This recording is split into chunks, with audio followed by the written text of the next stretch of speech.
A hint of what's to come on Neil Young's millionth studio album, World Record, arrives before he plays the first note. We hear a little studio chatter, drummer Ralph Molina counts off the beat, and Young and Crazy Horse casually enter into a piano-driven mid-tempo song called Love Earth. Sounding duct-taped together, the recording moves with eloping grace as Young opens with a couplet that's pretty basic. Love Earth, and your love comes back to you. Love Earth, such an easy thing to do. What follows is an exploration of the Jungian worldview, as moderated by producer Rick Rubin and featuring Molina, guitarist, multi-instrumentalist Nils Lofgren, and bassist Billy Talbot. Songs and lyrics about old and new love, a fragile planet, dreams both hopeful and dying, the end of war, blue skies, and the roads we left behind. A 15-minute muffler-free song about the morality and thrill of driving a gas-guzzling old Chevrolet? Yes. This is the sound of Young doing Young. I am thrilled to talk to Crazy Horse members Nils Lofgren and Billy Talbot about World Record, their history together and apart in music, and the making of World Record. And I don't know who answers this question, Billy or Nils, but Nils, are you officially a member of Crazy Horse again? Or who decides that? And I mean, this is tagged as a Crazy Horse album, but yeah, that's my question. I'd like to say that this is our third album together in a row. Yes. During the pandemic. So yes. I think that's a good initiation, a reinitiation, I should say. And I would say, yes, Nils is in Crazy Horse. And he's also in the East End. And I don't know what else.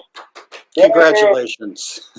Well, look, I'm an alumni of Ringo Starr's All-Star bands too, but my take, you know, when I was 18, Ralphie and I did After the Gold Rush, and shortly after, Billy, me, Ralphie, and of course the great Danny Whitten, with Ry Cooder guesting on Bottleneck and Jack Nitzsche on piano and producing the first and definitive Crazy Horse album, because of course Danny was alive, who was the, you know, heart and soul and main voice. And so from my perspective, ever since we made that record, I've been a member of Crazy Horse, sometimes in, sometimes out. Whether you call me an alumni or not, that's my take. And, you know, Billy and I, of course, Ralphie, Billy, me, Neil, with the great Ben Keith, Tonight's the Night, and then Trans, again, me and Ralphie. I wound up doing the MTV Unplugged in '95, and like Billy said, the last 3 albums with us. So, you know, it meanders, but from my perspective, I've always been honored to be a part of Crazy Horse. Absolutely. There's a little mention. I was also on that first album that you were on, Nils. Yes, I believe in you. Play in the same room together. Jack Nitzsche was playing with us, and then you came in and helped Neil out, and after I wasn't there, I think is the way it went down. Well, I know I Believe in You. You're on. Yeah, and there's another one, but look, it's been a long history. I walked in on Billy and Neil and Ralphie and our dear friend Elliot Roberts, who we miss to this day, on their very first tour at the Cellar Door in Washington, D.C. And Neil was kind enough to get me a cheeseburger and a Coke. Elliot did, and I watched 4 shows.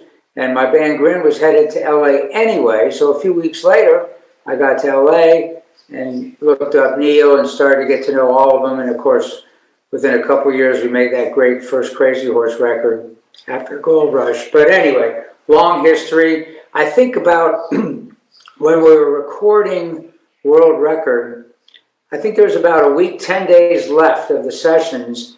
And I noticed in my calendar, it was the 53rd anniversary of me walking in on Billy and the gang at the Cellar Door. And it was just kind of a cool story to know that 53 years later, we're making some great new music together. So you have a you have a calendar that tracks all of your comings and No, goings? it's not that detailed. Okay. But Okay. That's great. I've been kind of researching it just for my own personal interest. So I had the May date in mind, realizing when I actually walked in on him at the cellar door and I realized it was during the recording. So I wanted to point it out as much to myself as my fellow bandmates, just to enjoy that 53 years later, three of my dear friends and musicians. No. Yeah, I think we lost you. Yep. We're having problems with your. Oh, that's all right. We can keep going. Yeah, I got the 3 lines. So anyway, it was a nice anniversary. Yeah, yeah. So yeah, you mentioned these sessions. You said 10 days or 10 days in. Can you set the scene a little bit? Is this your first time working with Rick Rubin? Either of you, both of you, and how do you start a Crazy Horse record? Is there a meeting beforehand, and is there conversations on what instrumentation you're using? Can you talk a little bit about the pre-production, so to speak? I'll let Billy take that first. I could take a little. I could offer a little here. We had met Rick about 20 years before in the studio. We did 2 or 3 songs with Rick at that time, and it was, we didn't finish doing anything, but Rick was very enthusiastic about what we did do, and he had it and kept it. And I understand he played a couple of things for Neil, and Neil really liked it. For one thing, after this is recently, and Neil got stirred up as far as I can tell, you might say, and from hearing those things with Rick, and he came by my place here in South Dakota and played one of those for me, and I thought it was really hot. Hard Luck Stories, and was the name of the song. And it was really good, and it sounded good, too. It was a good take. And more importantly, it sounded good. It had a good sound to it. And then the next thing I know, it's not too much further along that he tells me that we're going to make a new record, and Rick Rubin's going to produce it, and Neil's not going to be producing it. That's what he said at the time. And and we'd be going out to Malibu, and we would be doing it there at Shangri-La. And I was mixing up Shangri-La with another studio that's up on top of the hill that David Briggs used to take us to. But Shangri-La was the studio that we had gone to and met the band. They lived there at the time that we went there, and I remembered, oh, this is that place. Yes, I remember now. And that's how we were introduced to Shangri-La. I was, in any case. And perhaps Ralph, I'm not sure about Nils. Now, maybe he had been there before. I don't know. Nils, you know? You know.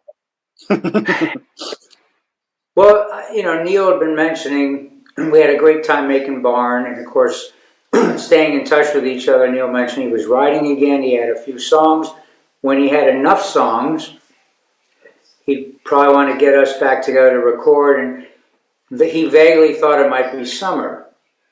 So it was a bit of a surprise when summer turned into, hey, I'm getting there a little quicker than I thought, he said. And next thing I know, he said, man, I think I'm ready. Can we start May 1st? And that was a couple months ahead of time. I was thrilled to hear about it. And, it was, Rick Rubin has a famous reputation. His Johnny Cash album with Hurt on it is still one of me and Amy's favorites. But he's done so many different things.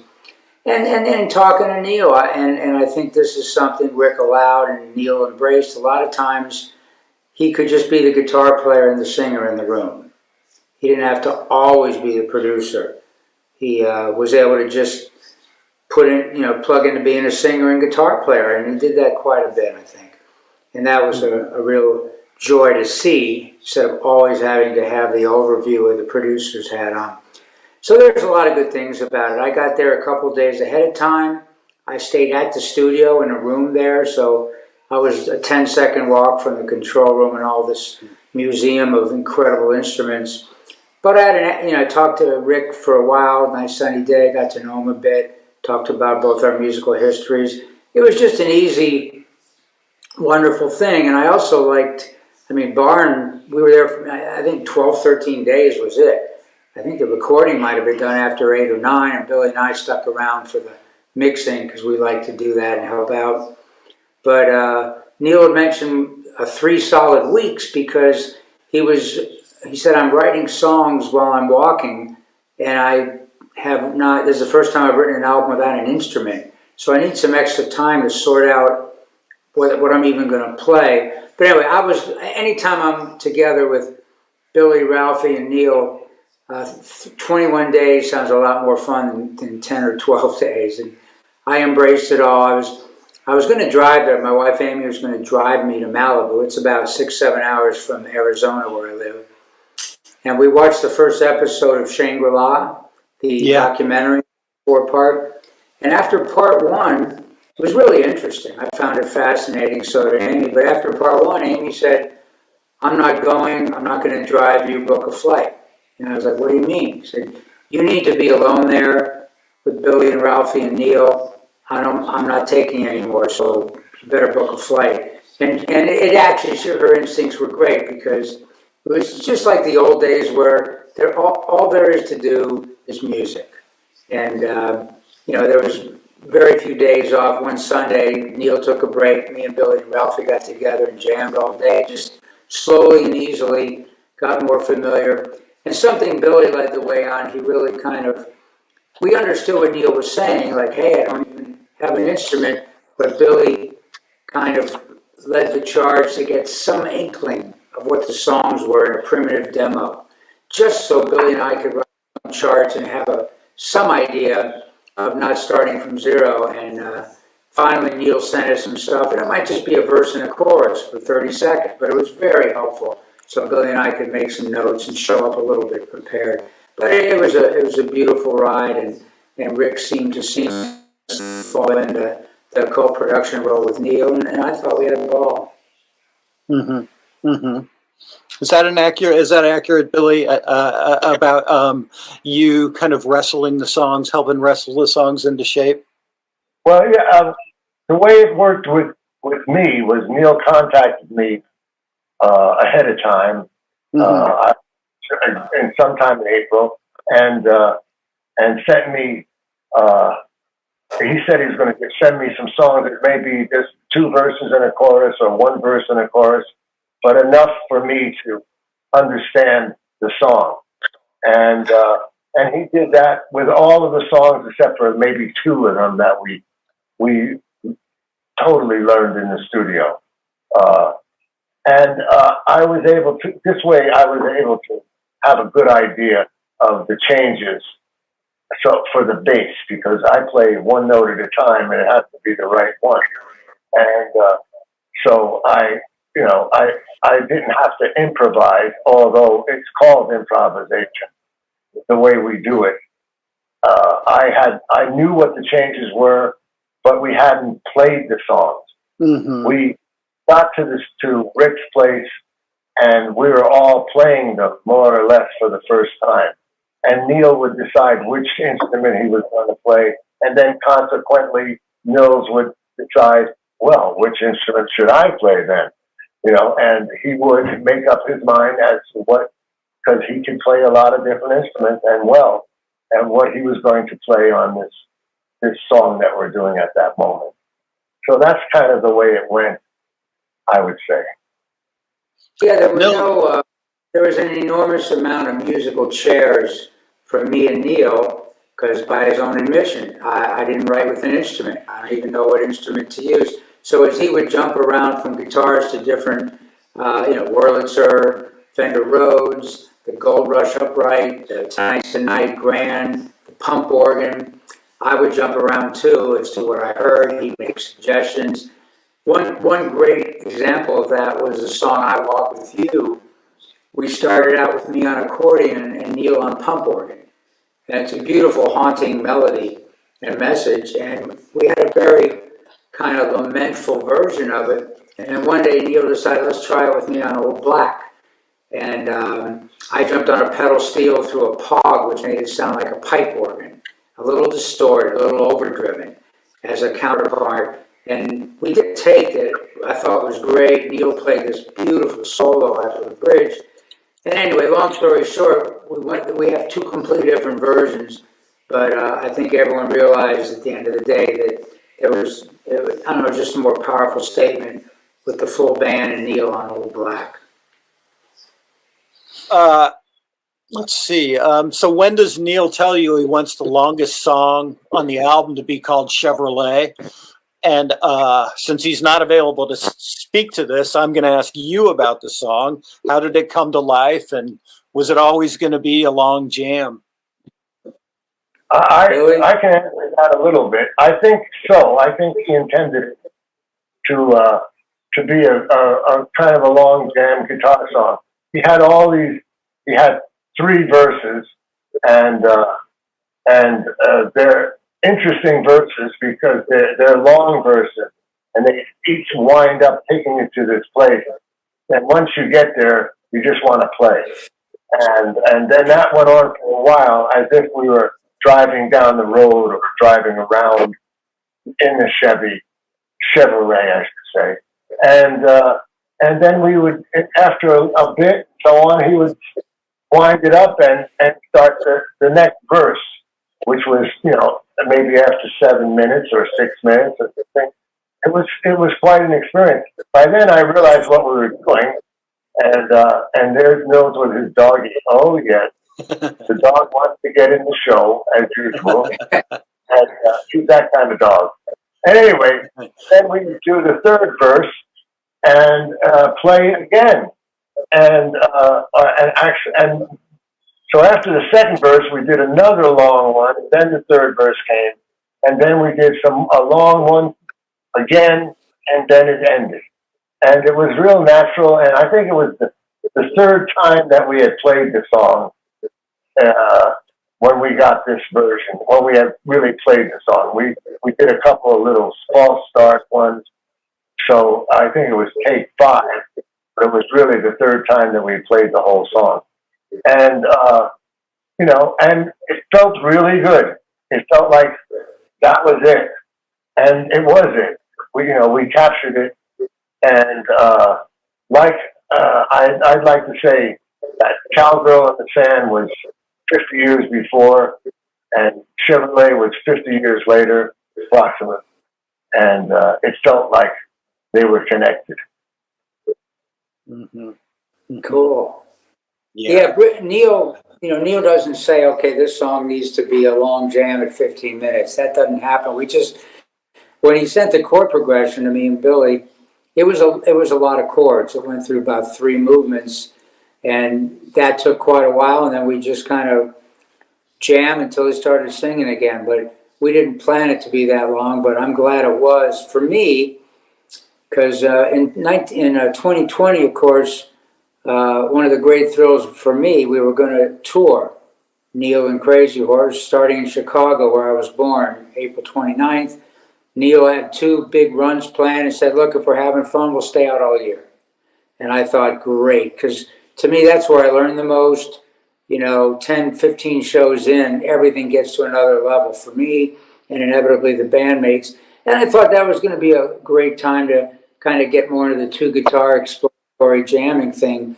But I felt like there was a lot of self-discovery in Chevrolet there, where we really kind of went to another place, just jamming and letting the, Billy and Ralphie groove. A lot of times, to me, it felt like the way Neil was playing, I was trying to do some simple counterparts. We get through a rough ride through a town, and then we just settled into cruising. And I just didn't feel the need to play a lot. It just kind of let Billy and Ralphie drive it and let the thing cruise. And then Neil would go off, and we'd go into some more traffic kind of thing I just thought there was a lot of self-discovery there in that long take, and I'm glad he shared it. And Nils, I want to say that after the last verse, you really, I've been listening to it, and you really get into it with Neil on that last instrumental. I don't know if you heard it enough, but it's beautiful. And you and Hay are both shining and get to a place, and it's worth listening to for that alone. Yeah, thanks, Billy. And I think at that point, I felt like, well, where do we go? Where do I go? And I ran over and hit my fuzz tone or overdrive pedal. It's not really fuzz, just to make everything start taking off in my hands, not unlike Neil, and look to kind of doing some more counterpoint and stepping in a bit more. That's kind of stuff that, I'm still living in the possibility someday we're going to be 20 shows into a tour and we're going to be doing 30-minute versions of Chevrolet. But anyway, I'll take the 50. Oh my God, that would be. I think so. We're going to make the audience really, squirm a little. Is this the end? No, it's not the end yet. Let it roll. Yes. Nils, your first instrument was the accordion. Correct me if I'm wrong, right? Your primary instrument? Yeah, that's right, Randall. On the south side of Chicago, when I was 5 years old, asked Mom and Dad to pay for accordion lessons. Seemed like a lot of kids in the neighborhood played accordion. And unbeknownst to myself, I fell in love with the study of music, wound up being 9 years of classical studies. But just music, period, just really was kind of a sacred weapon for me my whole life and still is.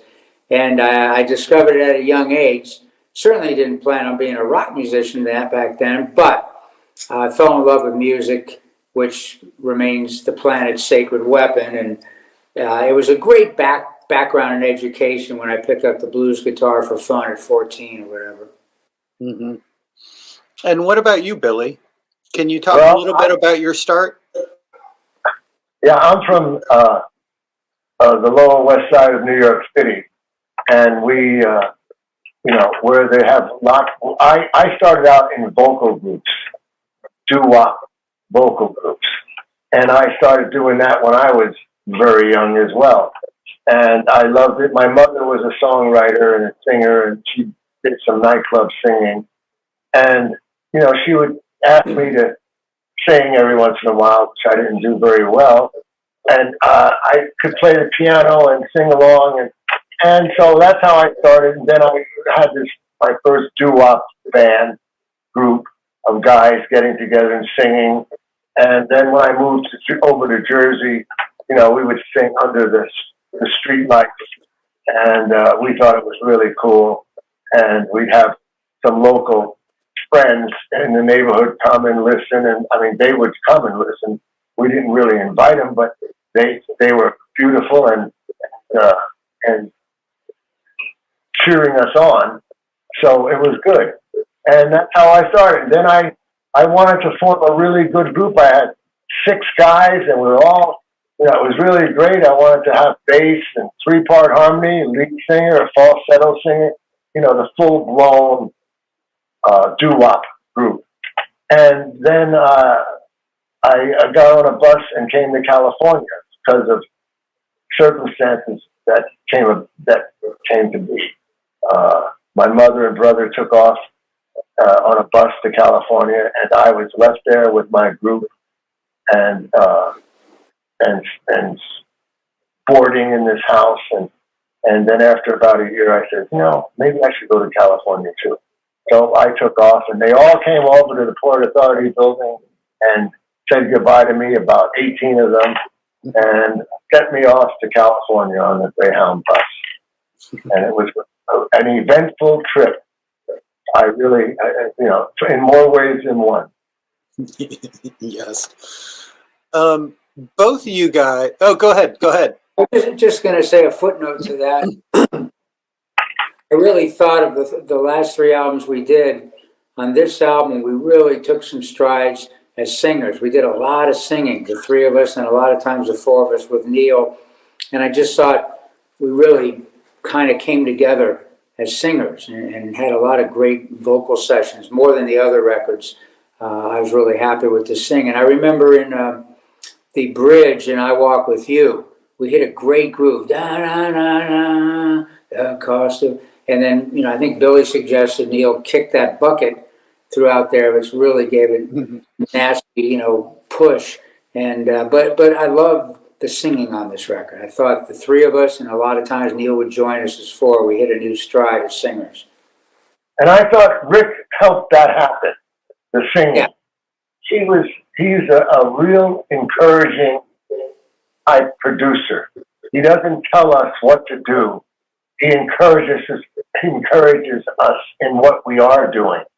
And that really helps to make it happen. And maybe we would have been even better before if we, like Nils was saying, you know, on Barn and on Colorado, the singing could have been better if we had Rick there. But not that we needed him there, but he encouraged the singing in a way that was very helpful. Mm-hmm. Mm-hmm. Well, I don't know if you realize that or not, Nils, but I certainly did. Well, I mean, I think that's valid, and I just think just consistently throughout all 10 songs, we did a lot more singing, and it felt just a lot more solid and together.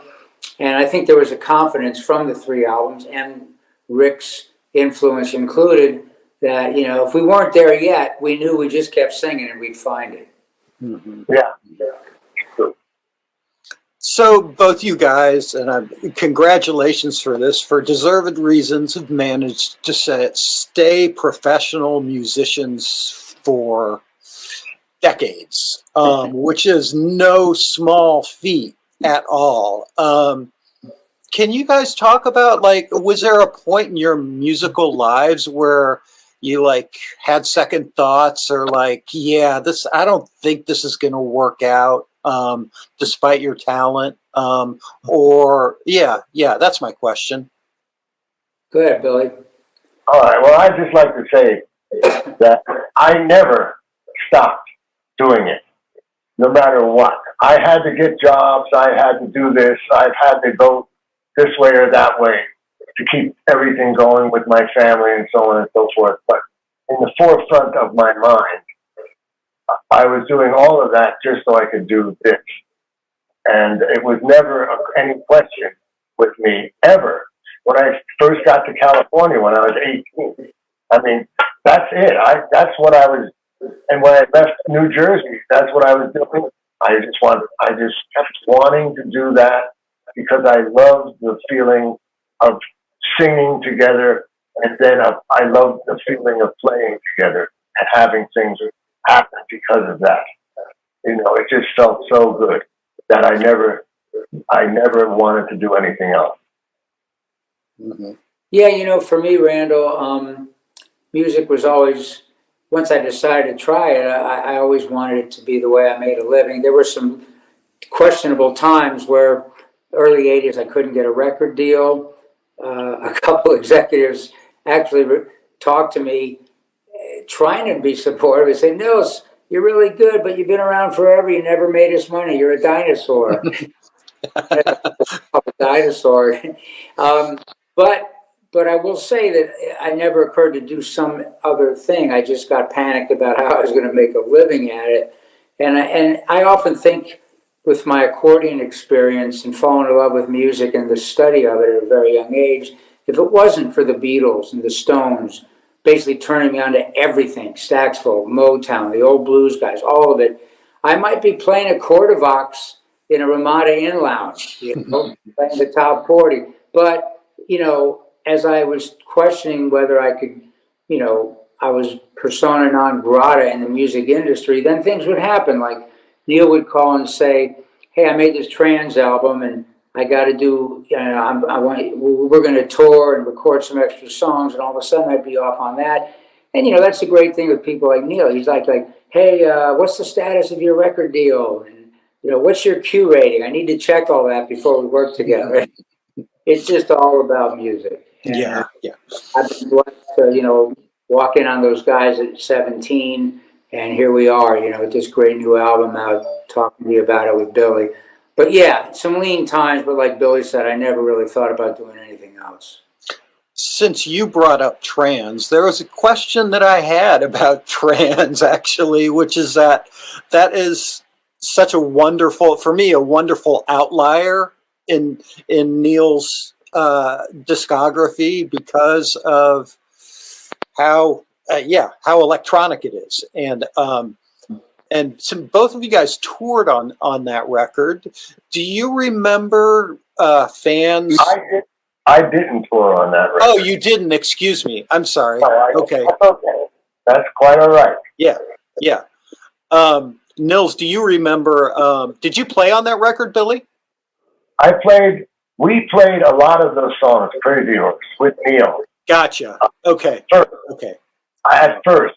And we did Sample and Hold and Computer Man or whatever it's called, I'm not sure.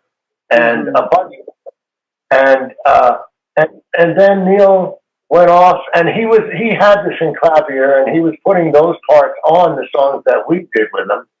But I don't know if he was as happy with it as he wanted to be, because it seems like on that album they're much more electronic than what we were doing with him. Right. And so consequently, there's probably a shelf where they're all sitting, right now, the versions that we did with him, Crazy Horse. Mm-hmm. Mm-hmm.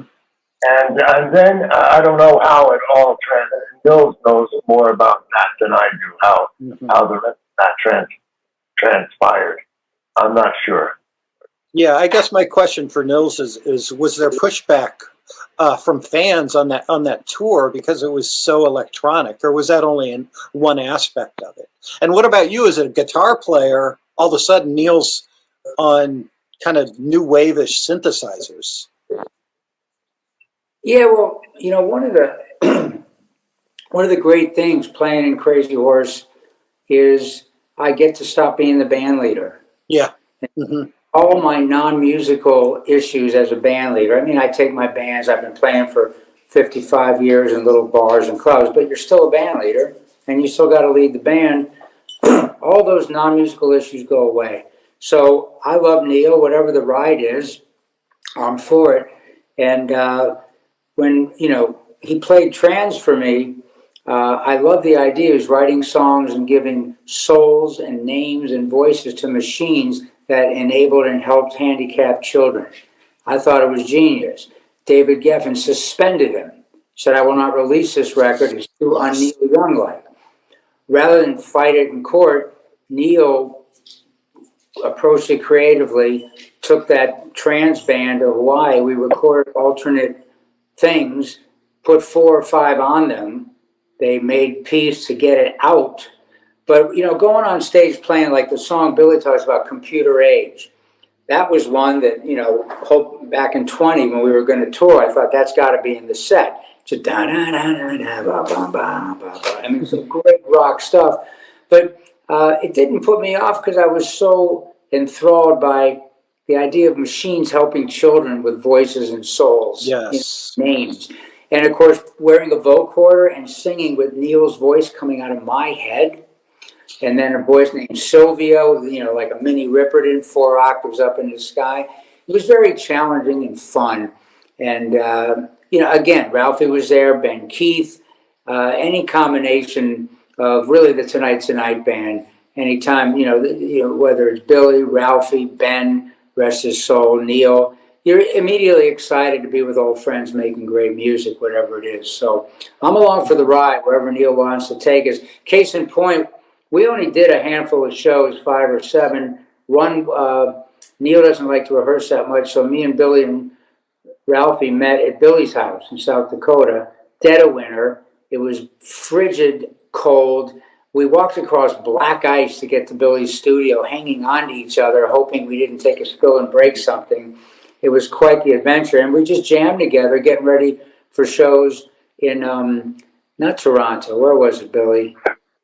Winnipeg. So then we get on a 13-hour bus ride to Winnipeg, and we play shows. And the second night, I remember, we do warm-ups together. We all sing Neil leads us in warm-ups. And it's 20 minutes before the show. We're waiting for a set list that we know we're not going to follow, but it's a map. The map for what Neil's thinking. And Neil looked at the three of us and said, guys, I don't want to write a set list. Let's just walk out and play what comes to mind. And that's pretty hilarious to walk out in front of an audience who paid money to see you with no set list, no map.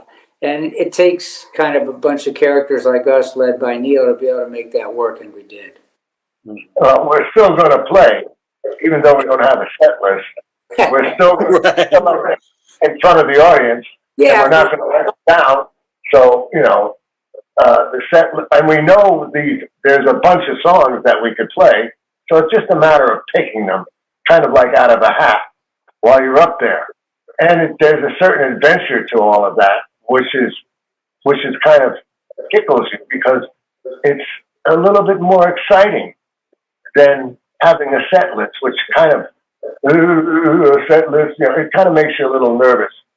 It does me anyway, but it was really fun. We had a good time playing in Winnipeg, Losipeg. That's just a silly joke. And between every song, you know, of course, Ralphie's on the drums, but me and Billy and Neil would get together. And sometimes Neil would say, what about this one? And sometimes he'd be like, I don't know what to do. What do you think? And Billy would say, what about this one? And Neil would go, oh, yeah, let's do that one. It was just very exciting. And I think the audience senses that. Mm-hmm. Yeah, I agree. And I have people to this day that come up to me and remind me of that show. And I it was okay, but, you know, we could have been a hell of a lot better. And, but they say, oh, that was a great show. You know, so the audience is always right as far as I'm concerned. Mm-hmm. Mm-hmm. I just have a couple more questions for you. Nils, this is directed at you and your side gig as a member of the E Street Band, or your other gig as a member.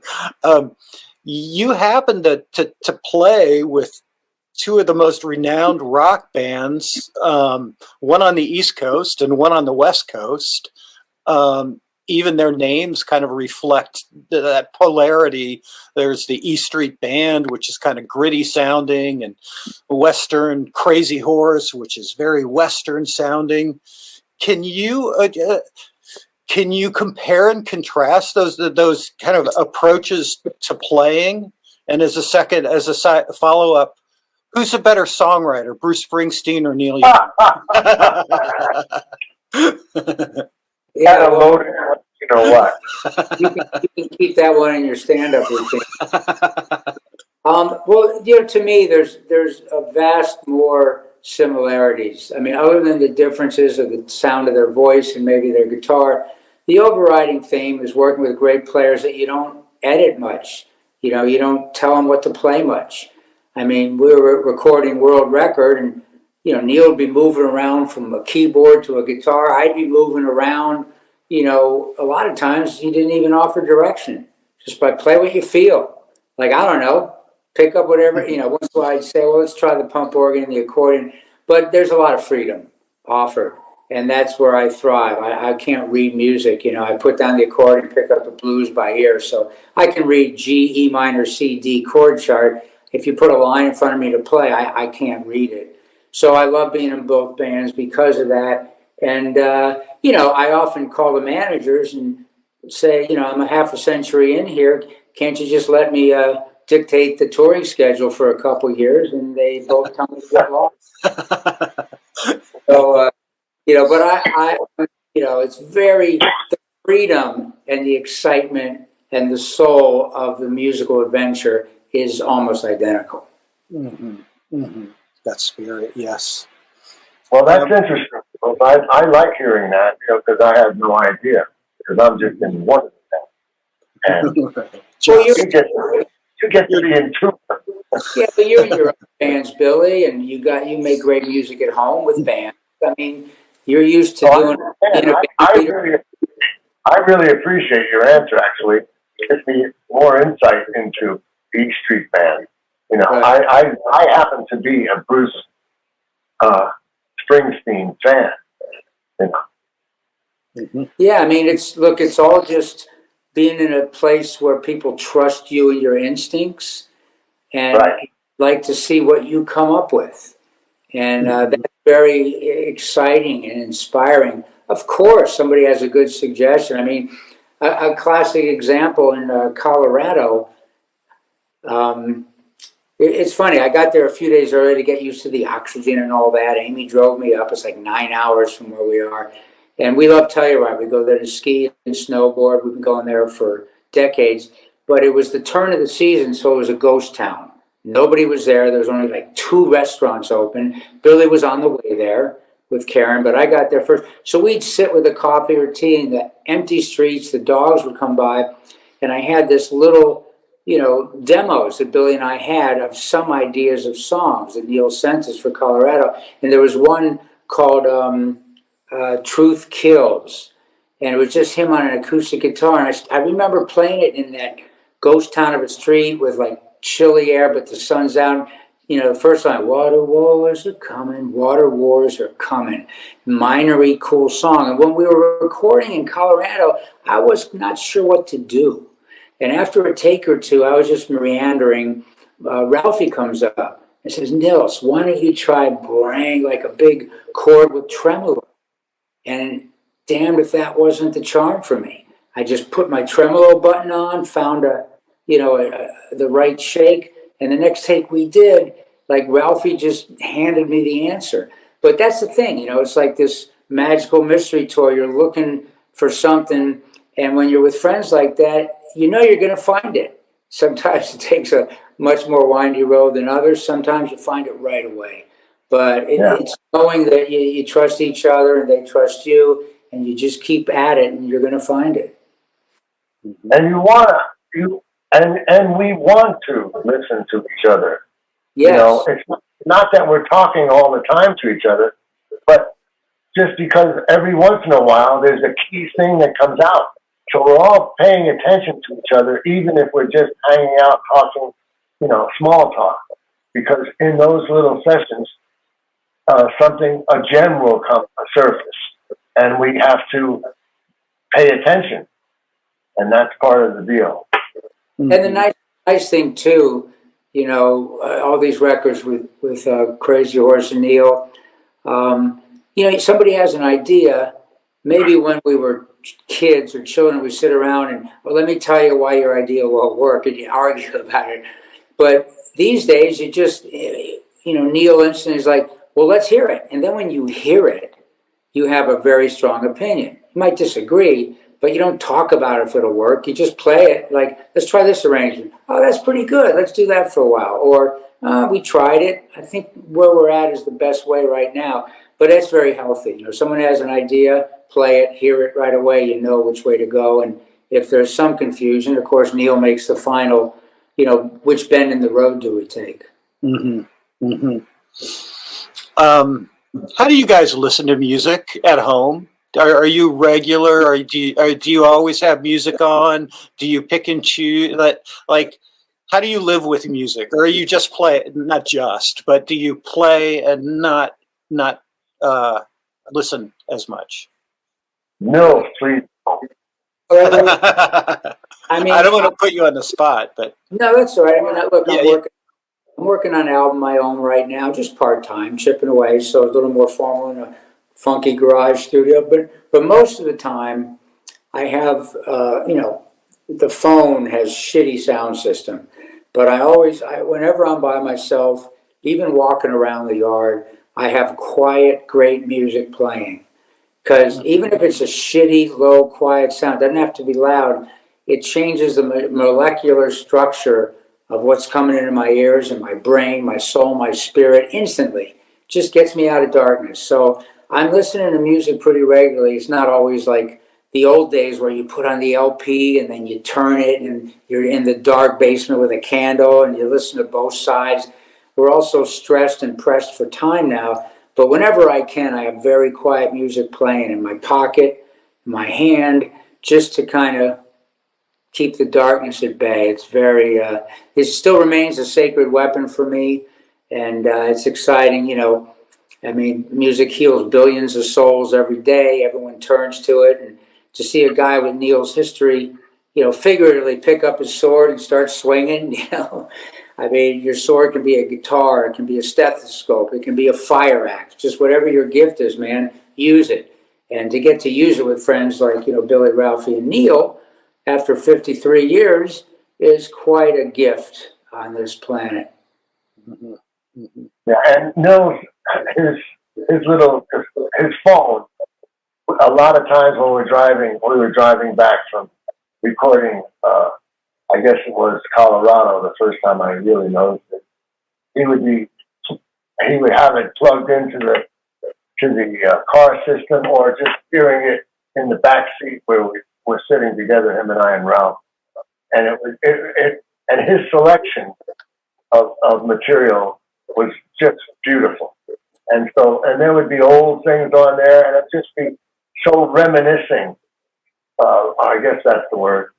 We would get to reminisce back to a time when this was out, and so on. And we'd start singing along with it. I mean, and it gets the mood, to be in the right place. You're almost sorry when you get back to even though we had my wife was waiting, and we had a really great room, and there was some good food and so on and so forth. It was still kind of hard to get out of the car because the music was so good. Yeah, well, anytime I heard Billy and Ralphie singing along, I knew I had a winner. Well, I want to first of all, thank our hosts, Qobuz, for.